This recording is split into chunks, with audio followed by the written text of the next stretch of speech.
Bu videomuzun kaynaklarından olan Stalin'in Savaşı kitabını takipçilerimizden 5 kişiye hediye etmek istiyoruz. Çekilişe katılmak için kanalı takip edip yorumlara #kronikkitap yazmanız yeterli.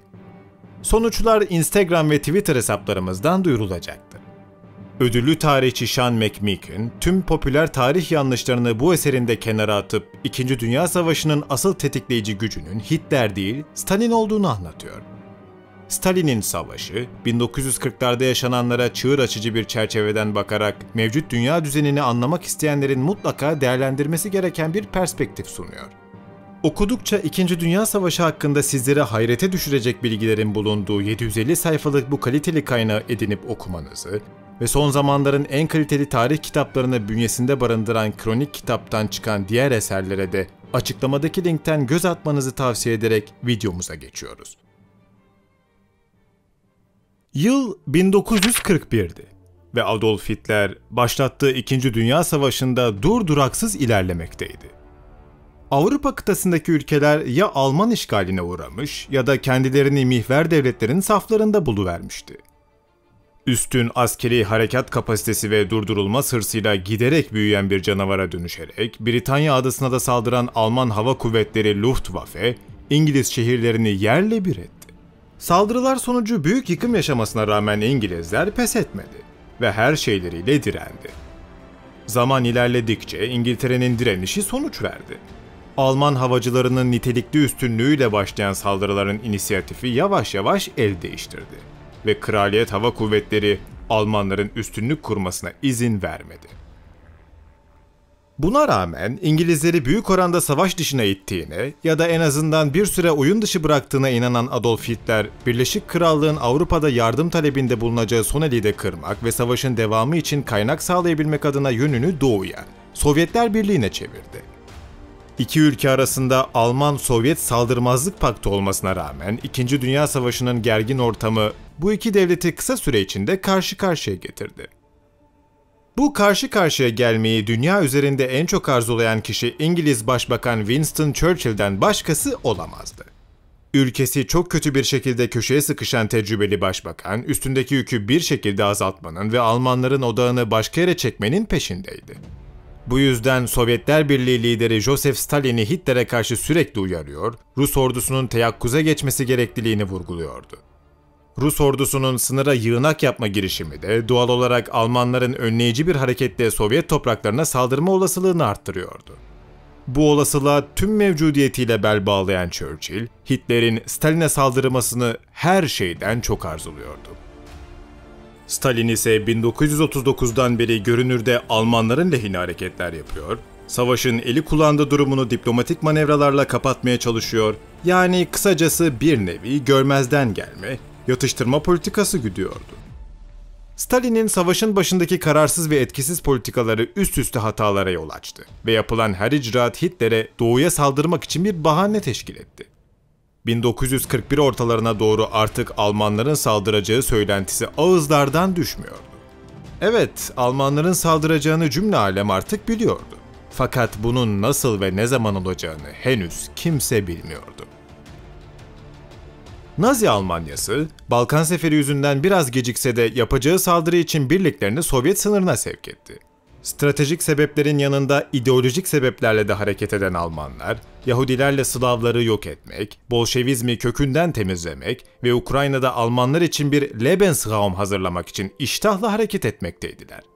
Almanların sınıra gitgide daha fazla adam yığması üzerine Stalin ve Kızıl Ordu yönetimi derhal gizli bir seferberlik başlattılar. Hatta olayları şekillendirme avantajını karşı tarafa bırakmamak adına 15 Mayıs 1941'de Almanlardan önce saldırma fikrini öne çıkardılar.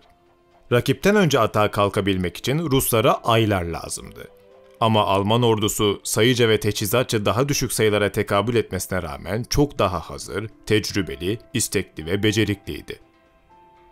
Savaş hazırlıklarında Sovyet rakiplerinden daha ileride olan Almanlar ve müttefikleri, Barbarossa adını verdikleri ve 1941 kışına kadar Rusya'nın Avrupa topraklarını ele geçirmeyi planladıkları harekatları için gün saymaktaydılar. Kış için giyecek sorununu, tank, yakıt ve yağlarının Rusya kışında donabilme tehlikesini kibirlerinden ve kendilerine güvenlerinden olsa gerek pek de düşünmeden güçlerini doğuya odakladılar. Finler 470 bin, Rumenler 325 bin, Slovak ve Macarlar toplamda 100 bin, İtalyanlar 62 bin, İspanyol ve gönüllüler 18 bin adamla mihverin temel direği Almanları desteklemekteydi. İşgal güçlerinin toplamı 152 tümende 3 milyon kadardı. 3300 civarı tank, 2250 uçak ve 7000'den fazla ağır silah ordunun ana donanımını teşkil etmekteydi. Alman atağı kapıda olduğu sıralarda Rusların ise kafaları allak bullaktı. Seferberlik neticesinde rakiplerinden sayısal olarak üstün olsalar da kendilerine üst yönetimden ne Almanlara saldırma ne de Almanlara karşı savunma emri gelmişti. Tedirginlik içerisinde sadece yaklaşmakta olan tanımsız şeye hazırlanmaktaydılar. 22 Haziran 1941 gecesi saat 3 sularında Karadeniz'den Baltak'a kadar uzanan 1600 kilometrelik hatta mihver kuvvetleri top atışına başladı. Bu top sesleri Barbarossa'nın gürültülü adımlarıydı. Alman paraşütçü ve komandoları sınırın ardına gizlice sızıp iletişim hatlarını hedef alırken Luftwaffe dakikalar içinde Rus hava sahasını fethetmeyi başardı. Daha havalanmadan yüzlerce Rus avcı ve bombardıman uçağını mahvedip kara kuvvetlerini desteğe başladı. 3 koldan ilerleyen Wehrmacht akıllara zarar bir hızla muazzam zaferler kazandı. Sovyetler mental olarak dağıldılar ve doğru düzgün savunma yapamadan yenilgileri kabullenmek zorunda kaldılar. Sadece ağır silahlandırılmış Rus Güney Ordusu yarım yamalak bir direnç gösterdi. Ama bu direncin parçalanması da uzun sürmedi. Ne yapacağı konusunda eli ayağı birbirine dolaşan Stalin, "Almanlar havaalanlarının hepsine ulaşmamıştır herhalde" temennisiyle durumu toparlamak için kendisini içkiye vermiş, kimilerine göre zoom oluncaya kadar içmişti. Kızıl Ordu yanlış politika ve taktikler yüzünden bu hallere düşerken Sovyet üst yönetimi Avrupa topraklarını terk edip Ural dağlarına çekilme planları yapmaktaydı. Bu amaç doğrultusunda 27 Haziran'da üretim yapan tüm fabrikaların Ural dağlarına çekilmesini emretti. Becerebilirlerse ikinci bir sanayi savunma kalkanı kuracaklardı. İlerleyişine devam eden Wehrmacht ise Temmuz ayına kadar Kızıl Ordu'ya 11.000 tank, 19.000 top ve 10.000 uçak zayiat verdirmişti. Ve bu komünistler için bir felaketti. 30 Temmuz'da Hitler bir emirle kanatlara geçme planını uyguladı. Ana saldırıyı icra eden merkez kuvvetlerdeki panzer tümenlerini kuzey ve güney cephelerine yollayarak Moskova'ya yapılacak ana saldırı için kanatları güvenceye alma niyetindeydi. Bu plan kimilerine göre Ruslara toparlanmak için büyük avantaj sağlarken kimilerine göre elzem bir hareketti. Derken Ağustos ayında savaş eşi benzeri görülmemiş bir şiddet seviyesine ulaştı. Her iki tarafında hayatta kalmak için savaştığına inanması şiddeti her adımda daha da arttırmaktaydı. İki taraf da kendince haklıydı. Almanlar İngilizlerin kendilerine uyguladığı blokajı kırıp savaşa devam edebilmek için toprağa ve kaynağa ihtiyaç duyuyordu.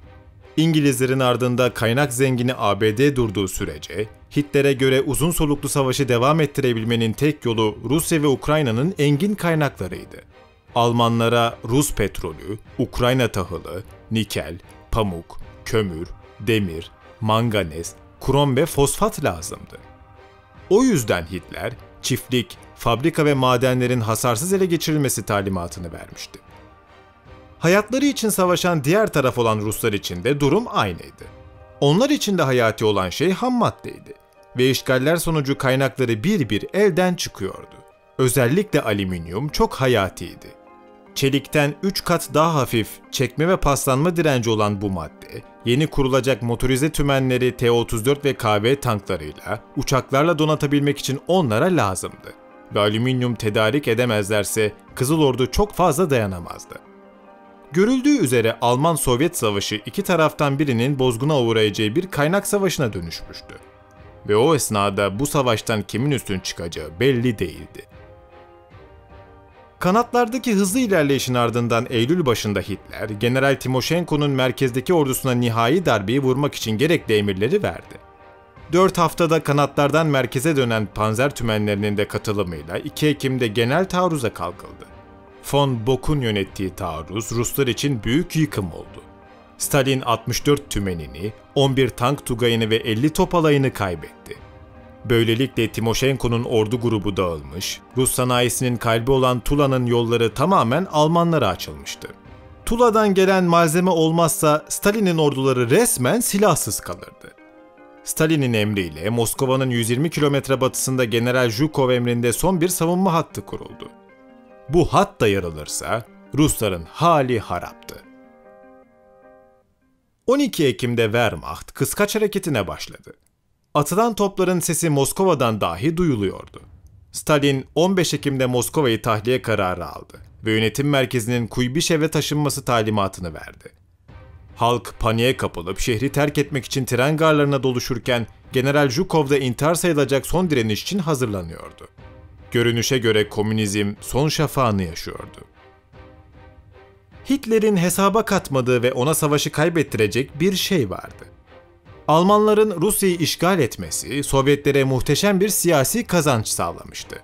Stalin ve komünizm Batı dünyası için tehlikeli olarak görülürken bir anda mağdur pozisyonuna düşüvermiş, Ruslar ve Stalin Nazilerin önünde durabilecek kahramanlar olarak ortaya çıkıvermişti. ABD 1939'da Finlandiya'ya saldırdığı için Sovyetlere ambargoya başlamıştı.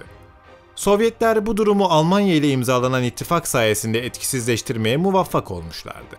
Ama Almanya ile savaş patlak verince ve Almanlar Rus topraklarını hızlıca işgal edince Rus savaş ekonomisi çökmüş, üstüne Belarus ve Ukrayna'daki kaynaklardan mahrum kalınmıştı. Bu da elbette 1941 yılının ikinci yarısında Sovyet üretiminin dibe vurmasına yol açtı. Bu esnada ABD Başkanı Roosevelt, Sovyetlere uygulanan ambargoyu kaldırdı. Halkın ve Kongre'nin şiddetle karşı çıkmasına rağmen Sovyetleri ödünç verme, kiralama yasası ile destekleyeceğini belirtti. Savaşın kaderini değiştirecek bu kararı destekleyenlerin başında İngiliz Başbakan Churchill gelmekteydi. Sovyetlerden tüm Batı dünyası rahatsızdı. Ama Hitler'e karşı savaştığı sürece Stalin silahlandırılabilirdi. ABD ve İngiltere, Hitler'e karşı Stalin'i bir koz olarak kullanmak için yanıp tutuşuyordu. O kadar ki ABD 1940 yazında köşeye sıkışan İngiltere'ye zar zor 50 tane eski gemi vermiş ve karşılığında resmen Britanya İmparatorluğunu ABD'yi ipotek etmişken Stalin'e yapacağı devasa yardım için neredeyse hiçbir şey istemiyordu. İşin daha da ilginci, Winston Churchill de kendisi zor durumdayken Stalin'i silahlandırmak için elinden geleni ardına koymuyordu. Bize uçak savar ve alüminyum verin, 3-4 yıl daha savaşalım diyen Rusların eline Anglo-Sakson cömertliği sayesinde adeta bir mucize geçmişti. 1941 Ekim'inde düşmek üzere olan Moskova cephesinin toparlanması, Rus seferberliği neticesinde Sibirya'dan tam zamanında gelen tümenler neticesinde oldu. Urallara çekilen sanayi tesislerinin çabasıyla yarım yamalak donatılan Sovyet askerlerinin tam zamanında ulaşan ABD ve İngiltere yardımıyla 5-6 Aralık'taki karşı taarruzu, Rusların moralini ve direncini yükseltti. Stalin'e vaat edilen yardımların tamamının cephelere ulaşması elbette aylar sürecekti. Ama Aralık başına dek azımsanmayacak miktarda malzeme Stalin'in eline ulaşmıştı. Coğrafi olarak Rusya ABD'den daha yakın olan İngilizler, Murmansk üzerinden az da olsa Matilda ve Valentin tanklarını cepheye ulaştırmayı başarmışlar, hatta ABD'nin kendilerine verdiği 230 adet Tomahawk P-40'ı da Moskova önlerine yollamışlardı. İngiliz tankları ve uçakları Sovyetlerin en muhtaç olduğu anda yetişivermişti. Sayı olarak pek bir şey ifade etmese de devamı gelecek olan bu yardımlar, savaşın kaderini değiştirecek en önemli faktörlerden birisiydi. Moskova önlerinde Ruslar öyle ya da böyle direnmiş, Almanların korkulu rüyası kış gelmiş ve kaynak problemi Ruslar kadar Almanları da etkilemeye başlamıştı. Halbuki pek çok analiste göre Almanlar Moskova önlerine ilk geldiklerinde Stalin ve komünistler panik halindeyken 500 paraşütçüyü şehre indirip radyo ve telsiz istasyonlarını ele geçirse Moskova çoktan düşmüştü. Ki Alman paraşütçülerinin becerilerini daha önceki videolarda da belirtmiştik. İki tarafında yorgunluktan tükendiği noktada General Zhukov'un az önce bahsettiğimiz çok da güçlü olmayan Aralık taarruzu Almanları ilk kez geri püskürttü ve Wehrmacht'ın yenilmezliğine leke sürdü. Çekilme sonrası Hitler 8 Aralık'ta ordularına savunma pozisyonuna geçmesini emretti. İşte bu emir savaşın kaderini değiştirecek dönüm noktasıydı. Başka bir dönüm noktasını teşkil edecek olay bu emirden bir gün önce gerçekleşmişti. Japonlar 7 Aralık 1941 Pearl Harbor'a baskın vererek ABD'yi resmen savaşa sokmuşlardı. Bu gelişmeden en çok Stalin ürktü. Çünkü ABD tüm gücünü Pasifik'e çevirirse Rusya'ya yapacağı yardımı kesebilirdi. Neyse ki bu ihtimali Adolf Hitler engelleyerek Stalin'in ekmeğine yağ sürdü. Hitler anlamsız bir şekilde 11 Aralık'ta ABD'ye tek taraflı savaş ilan ederek kendi ipini çekti. Üstüne bir de Japonya ile beraber Rusya'ya karşı ortak hareket etme fırsatını tepti. Adolf bir kumar oynayıp ABD karşısında Japonlara Pasifik'te yardım etmeyi kendisine adayıp odağını dağıttı. Böylelikle ABD'nin Sovyetlere olan yardımını durdurabileceğine inanıyordu. Aynı hataya Stalin düşmedi. Pasifik'te ABD'ye yardım etmek yerine kendi ölüm kalım savaşına odaklanarak kurnazca bir taktik uyguladı. Bu da Stalin'in Hitler'e üst üste goller atması anlamına geliyordu. Asıl golü atan Başkan Roosevelt oldu. Churchill'in de yönlendirmesiyle Roosevelt, Japonya ile olan savaşın odaklarını dağıtmayacağını, asıl hedefin kendilerine savaş ilan eden ve asıl tehlike olan Almanya olduğunu açıkladı. Bu açıklama Hitler'in kumarının sonu oldu. ABD sözlerinin arkasında duracak ve ne olursa olsun Sovyetleri ikmal etmeye devam edecek. Stalin, ABD'den tanklarını, kamyonetlerini, uçaklarını, toplarını, tüfeklerini, gıdasını, çeliğini, alüminyumunu, kısacası gerekli kaynaklarını alacaktı. Böylelikle kaynaklar savaşı olan 2. Cihan Harbi'nin Doğu cephesinde tükenen Adolf Hitler, kazanan Joseph Stalin olacaktı.